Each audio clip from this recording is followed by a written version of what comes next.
Observation. New York City over at 46 miles an hour in the last hour. Elsewhere, you can see that once you get out to the west, those winds begin to gradually die down. And look at this. Boston up to a gust of 70 miles an hour. In some spots last night across Florida had gusts as high as nearly 100 miles an hour near the Tampa area earlier today. Now outside, I believe we're going to be going now to John Kay, my colleague out there, who should be covering that situation now and could perhaps give us a perspective as to what is going on like outside. And we're going to wait now. And are we going to do that or not?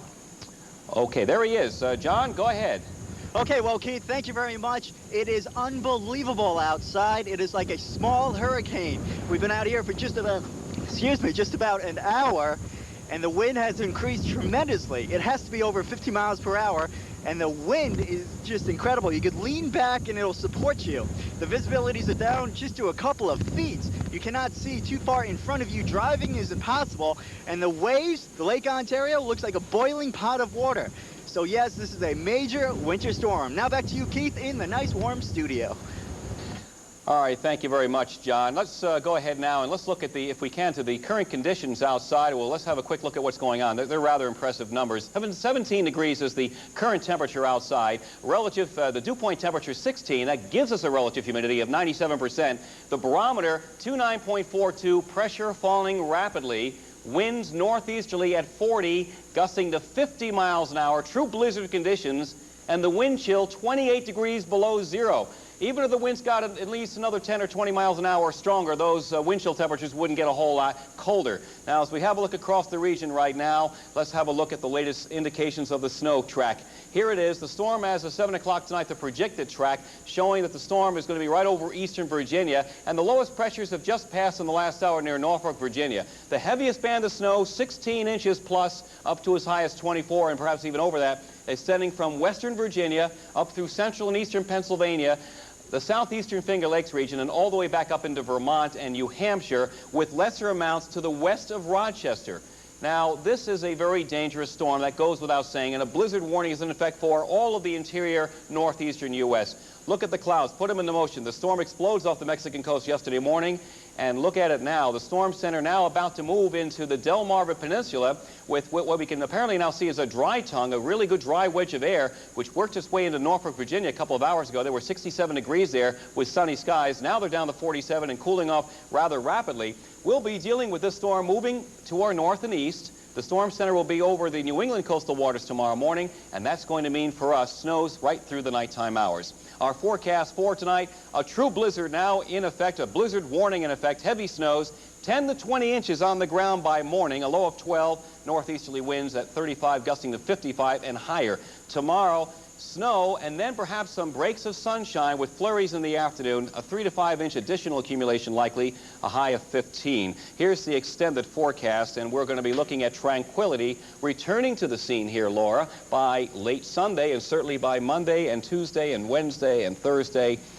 Mostly a partly sunny, rather benign weather pattern. It usually is following a major storm, but I'll take benign for a few days. We'll be ready for that. All right, Keith, and of course we'll see you throughout the evening here. Throughout the night. All right, Keith, thanks. We do have some other news to share with you tonight from News 10. An Ontario County community said goodbye to 3 teens today.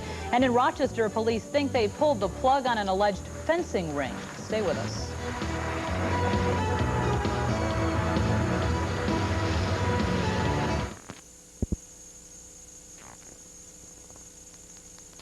Heavy snow up the east coast. A powerful winter storm stretching to Canada. This is NBC Nightly News, reported by Garrett Utley. Good evening. It stretches for 2,100 miles from the Gulf of Mexico to New England. It's caused at least 15 deaths. Technically, it is not a hurricane, but in some areas you wouldn't know the difference. Torrential rains, heavy snow, high tides, and devastating winds. That is what is hitting the East Coast this evening. We begin our reports with Linda Vester. Most of the deaths came in Florida. Some 50 tornadoes touched down. This mobile home park in Orlando was devastated. 21 counties were declared federal disaster areas. Flooding forced evacuations and destroyed property. I thought of about 15 years of enjoyment that suddenly went straight down. There's a lot of good memories. They're gone now. In Birmingham, Alabama, it's being called the worst storm on record. 2 feet of snow. And a man found frozen to death at a bus stop. Downed power lines cut electricity to more than 300,000 people. In Georgia, the governor declared a state of emergency. Hit a curb. Can't see it in the snow. Snow reached a foot in some parts. Visibility was close to zero, and the National Guard was called out. In Delaware, waves forced a coastal town to evacuate and threatened to erode beaches.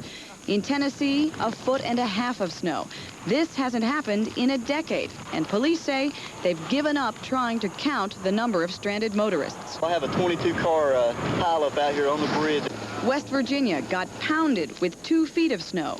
They say there's rain, there's snow, there's sleet, all that stuff, but, you know, it's pretty bad out there today. And the nation's capital, which unravels at the slightest winter disturbance, came to a virtual standstill.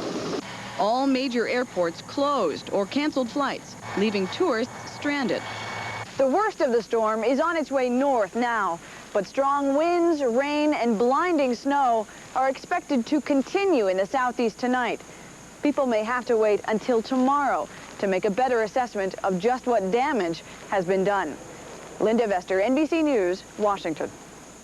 And now to Fred Briggs in the nearly deserted streets of Midtown Manhattan, where the center of the storm is expected to hit later tonight. Fred? Garrick, the northeastern part of this storm began before dawn, while the center of the storm was still well over the southeast. It has closed roads, airports, and virtually emptied city streets. The coastal towns like Seabright, New Jersey, are losing some of that coast to high winds and high tides for the second time in 3 months. Many towns hadn't recovered from December's nor'easter. For New York, what may be the biggest blizzard of the 20th century brought to mind the biggest of the 19th century, 105 years ago today. The blizzard of 1888 caused 600 deaths, sank ships in the harbor, and derailed elevated trains. Cities handled storms better now. For a while this morning, planes were still taking off at Kennedy Airport. We have roughly 200 personnel and 65 pieces of equipment trying to keep up with the snow. It wasn't enough. All New York airports were closed by noon. As the storm's leading edge moved into New England, 35-mile-an-hour winds drifted snow over Interstate 95 in Connecticut and Rhode Island. There were accidents. I think it's time that people realize that it's time to be home and not out on the road. It's very serious. From Long Island to Rhode Island, the tides are much higher than in the southeast. That means a higher potential for damage and beach erosion. And in Boston, where the worst of the storm isn't expected until after midnight, it was time to stock up.